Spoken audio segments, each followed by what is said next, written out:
Jake, if you could drop everything right now and visit one place, no planning, no budget worries, where would you go? Oh, without a doubt, the Amalfi Coast in Italy. I've been 3 times, and every single time I leave, I'm already figuring out how to get back. It's completely under my skin. The Amalfi Coast. I've seen photos and it looks like something out of a dream. What's the first thing that hits you when you arrive? The light. I know that sounds poetic, but it's true. The way the sun reflects off those pastel-colored houses clinging to the cliffs, it's almost unreal. And then the smell of lemon blossoms just wraps around you. It's an instant reset button for my brain. Reset button. I love that. So it's not just a pretty view, it actually changes your state of mind? Totally. I mean, my job is pretty hectic, and my brain's usually going a mile a minute. But there, I slow down to the local pace. Slow down to the local pace, by the way, just means I stop rushing and adapt to how the people there live, which is very relaxed. It's like my whole internal rhythm shifts gear. That's a great phrase and a great feeling. I need to learn that skill. Do you have a specific town you always go back to, or do you mix it up? I always base myself in Positano. It's touristy, sure, but if you wander up the side streets, you shake off the crowds.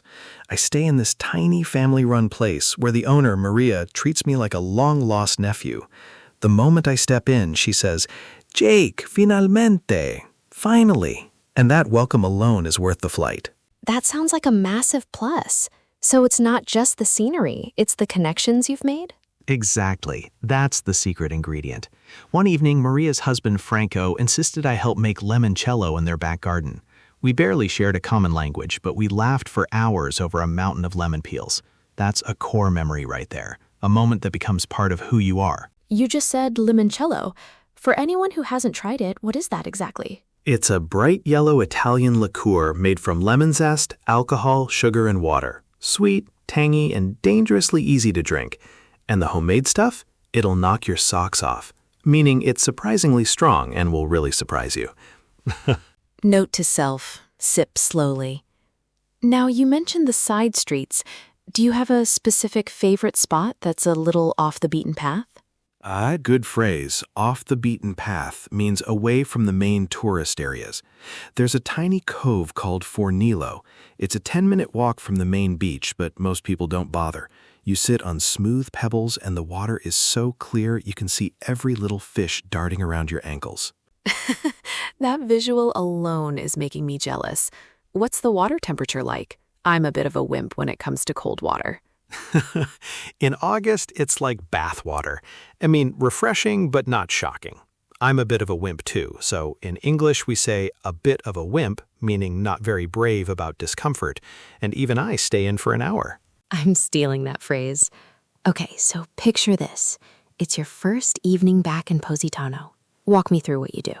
I drop my bags, change into something light, and head straight down to the spiaggia, the beach. I grab a gelato, stracciatella always. Then I find a spot on the church steps and just people watch as the sun sets. No agenda. That's my ritual. It's my way of telling my body, we're here. You can let go now. That sounds wonderfully simple. A lot of travelers pack their schedule solid. You deliberately keep it loose? Absolutely. I used to overplan and I'd burn out. Now I leave room for spontaneity. That's doing things on impulse without planning. Last trip, I ended up on a fisherman's boat at dawn just because I said yes to an invitation I barely understood. That decision reshaped the whole week. No way! How did that invitation even happen? I was buying some fruit at the market, struggling with my Italian, and this old guy, Giuseppe, found it amusing. We muddled through a conversation, lots of hand gestures, and he gestured, boat, domani, you. I pointed at myself like, me? And he nodded. Next morning, we were out pulling nets as the sun rose. That's the kind of travel story you can't book on any website. Did you catch anything? A tiny octopus and a lot of seagrass. But Giuseppe cooked the octopus right on the boat with a little portable stove, just olive oil and lemon. Best thing I've ever tasted. He called it frutti di mare in diretta, fruit of the sea live. The whole experience felt like a secret the sea was sharing with me. Frutti di mare in diretta. That's gonna be my new motto.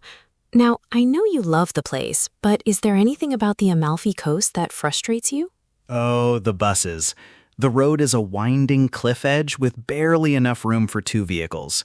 The buses take those curves so fast, and you're clinging to your seat. Clinging to your seat means holding on tightly because you're nervous. I'm not great with heights, so that's my least favorite part. My knuckles go completely white. I'm with you. Heights and I have a complicated relationship. So you'd rather walk? When I can, yes.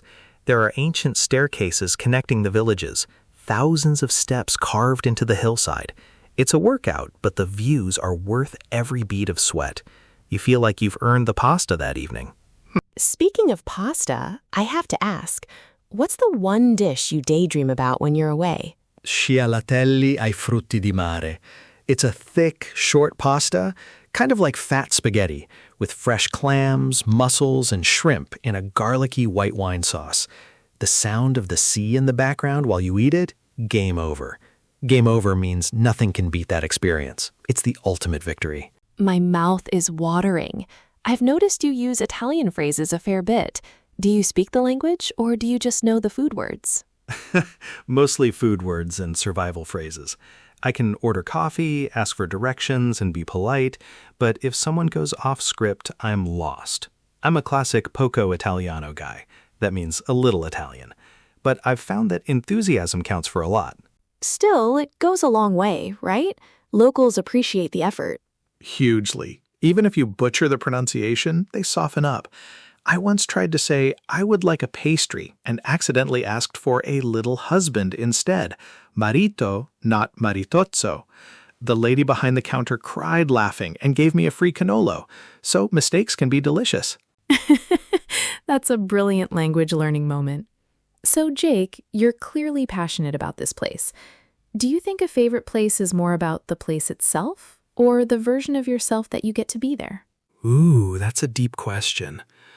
I think it's mainly about the version of yourself. The Amalfi Coast lets me be the relaxed, spontaneous Jake who says yes to boat trips. At home, I'm a bit more guarded. So the place unlocks something.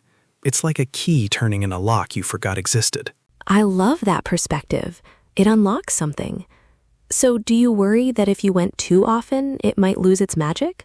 I've thought about that. I think if I moved there permanently, the daily stresses would follow me, and I'd start taking the view for granted. But visiting just enough keeps the relationship fresh. It's like a long-distance friendship where every reunion feels special. That's a healthy way to frame it. I want to switch gears a little. Tell me about a place that surprised you. Not your favorite, but one that crept up on you unexpectedly. I'd say the Scottish Highlands. I went for a friend's wedding and expected rain and midges, but I got this raw, dramatic beauty. It's the polar opposite of the Amalfi Coast, rugged, moody, and vast. It tapped into a different part of me, the contemplative part. It felt ancient, like the landscape had stories to tell. Contemplative. That's a great word. Thinking deeply about things, almost meditative. So the Highlands made you feel small in a good way? Exactly. You stand at the edge of a glen, a narrow valley, with not another soul around, and you realize your problems aren't quite as big as you'd built them up to be. It's humbling. I think we all need a place that puts things in perspective. I need that kind of humbling experience. My own favorite place is a little less exotic. It's a used bookstore in my hometown. Oh, tell me everything. A physical place isn't always about geography. It's about atmosphere. And I have a soft spot for bookshops. It's called Paper Trails, and it's impossibly cramped. Stacks of books on the floor, that old paper and vanilla smell. There's an armchair in the back with a lamp that flickers. I've spent entire rainy Saturdays there, just browsing and reading first chapters. Time does this strange thing where hours pass, but it feels like minutes. That sounds like a sanctuary. The word sanctuary means a safe, peaceful place. And I bet the owner knows you by name now. Mr. Aldridge. He's in his 70s, wears tweed even in summer. He doesn't hover, he just lets you be. But if he spots you holding a book for more than 10 minutes, he'll shuffle over and whisper, "That one's a slow burn, but chapter 4 will break your heart." He's never wrong. It's like having a literary guardian angel. He sounds like a gem. That's a gem, meaning someone rare and wonderful. There's something magic about a person who reads both books and people so well. Absolutely. And what I find interesting is that your favorite place is all about sensory explosion, colors, tastes, sounds, while mine is quiet and introspective. Right. It's like we're talking about two different love languages of travel, and yet both are completely valid. That's the beauty of it. There's no wrong answer to favorite place. It's deeply personal, like a fingerprint. No wrong answer. I think that's a relief for a lot of people who might feel pressure to have some grand bucket list destination. Sometimes your favorite place is just where you feel most like you. Exactly. And bucket list, by the way, refers to a list of things you want to do before you kick the bucket, an idiom for dying. Not to be morbid, just ambitious. And it shouldn't make anyone feel inadequate if their list looks different. Lightly morbid, but helpful. So, do you have a bucket list place that you haven't yet visited? Japan. I've been fascinated for years. The blend of ancient tradition and futuristic cities, it's like two worlds in one country. I've heard the quietness of a Kyoto garden can change you, not through drama, but through silence and careful beauty. I've heard similar things, and the food, of course. But I wonder, when you finally go to a long dreamed of place, is there a risk of it not living up to the hype? Huge risk. We build it up in our heads into this mythical thing. When I finally got to Paris, I was grumpy on the first day because it didn't match the movie version. Then I let go of expectations and just wandered, and it opened up. You have to meet a place on its own terms, not the postcard version you've carried in your head.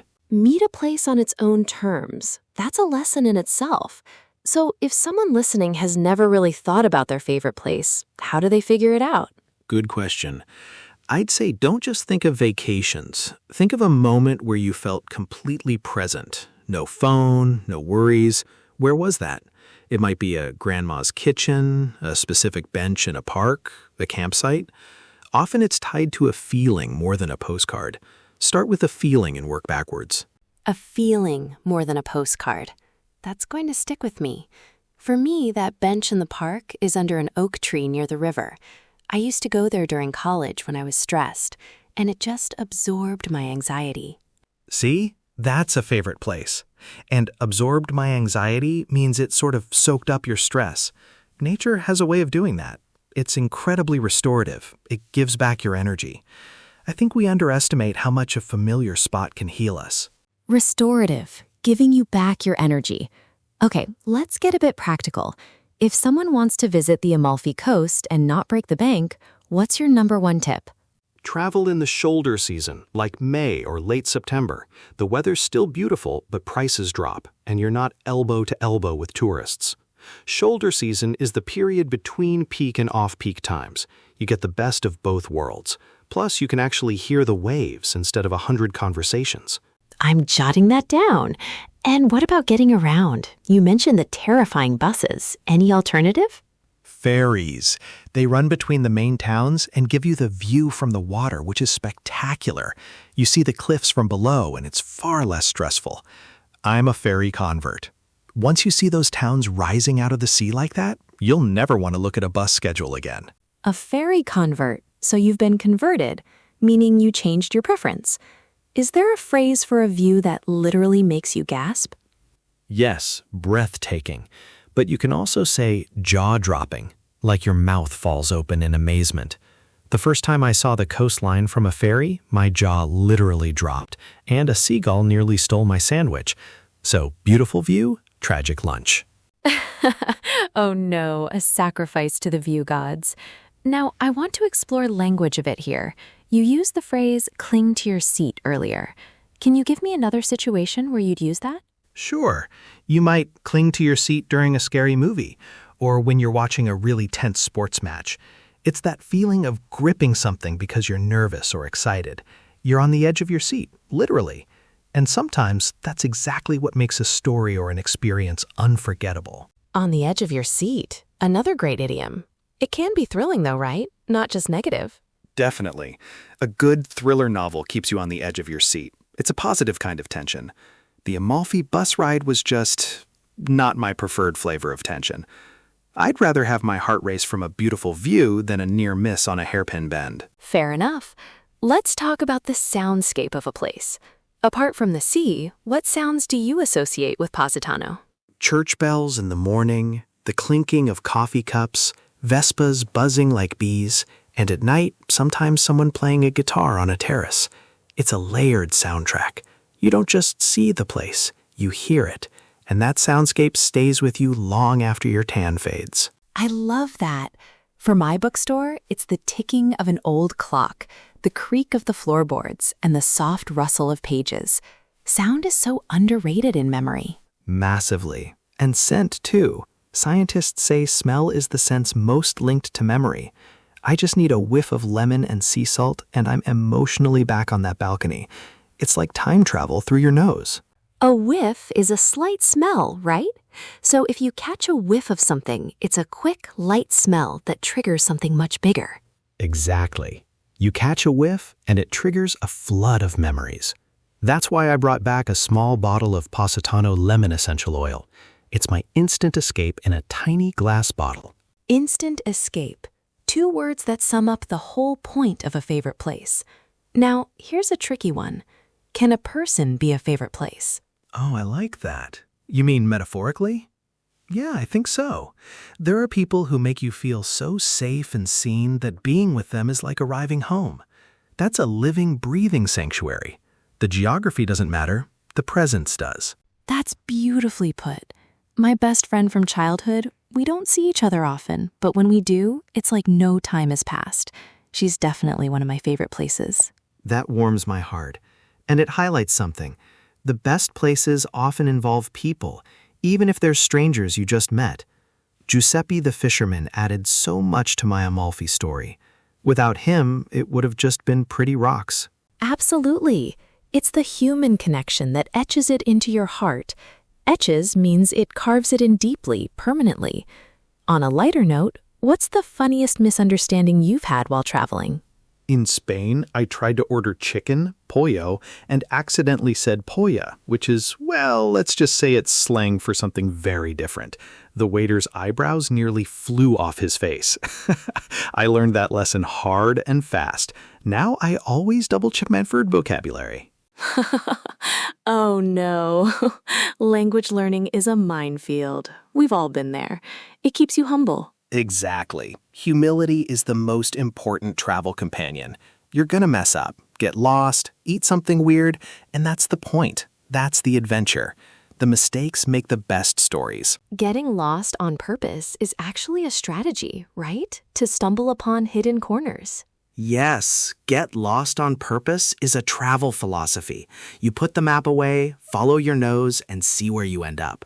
Some of my best memories are from being gloriously lost in Venice's alleyways. There's a joy in not knowing what's around the next corner. Gloriously lost. Lost in a happy, beautiful way. I want to do that more. Maybe I'll try it in my own city. We often neglect what's in our backyard. In your backyard means very close to where you live. There's probably a hidden gem 10 minutes from your house that you've never explored. I'm guilty of that too. We chase the faraway horizon and ignore the treasure under our nose. Challenge accepted. We'll both explore one new local spot this week. Now, before we wrap up, I want to circle back to the idea of memories tied to place. What's a small object you've kept from your favorite place that holds meaning? A smooth sea glass pebble from Fornillo Beach. It's a pale green, almost frosty. It sits on my desk, and when I rub it with my thumb, I can almost hear the waves. It's my touchstone. A touchstone is something real you can hold but keeps you connected to a feeling or memory. Touchstone. I love that. I have a very flat, worn-down pencil from Mr. Aldridge's bookstore. It's too short to use, but I'll never throw it away. It's a reminder of all the notes I scribbled there, all the stories I discovered. That's perfect. These objects seem mundane to anyone else, but to us, they're time machines. They can transport us back in a heartbeat. Time machines. I think that's the perfect summary. So if you had to describe your favorite place in 3 words, no more, what would they be? Luminous, tangled, home. Luminous because of the light. tangled because of the winding streets and layers, and home because it's where my heart feels most at ease. That's beautiful. Mine would be dusty, quiet, safe. It's not glamorous, but it's real. You know, Jake, one thing I've noticed is that we both talk about our places almost like they're old friends. Do you think we build a relationship with a place over time? Definitely. It's a relationship that grows.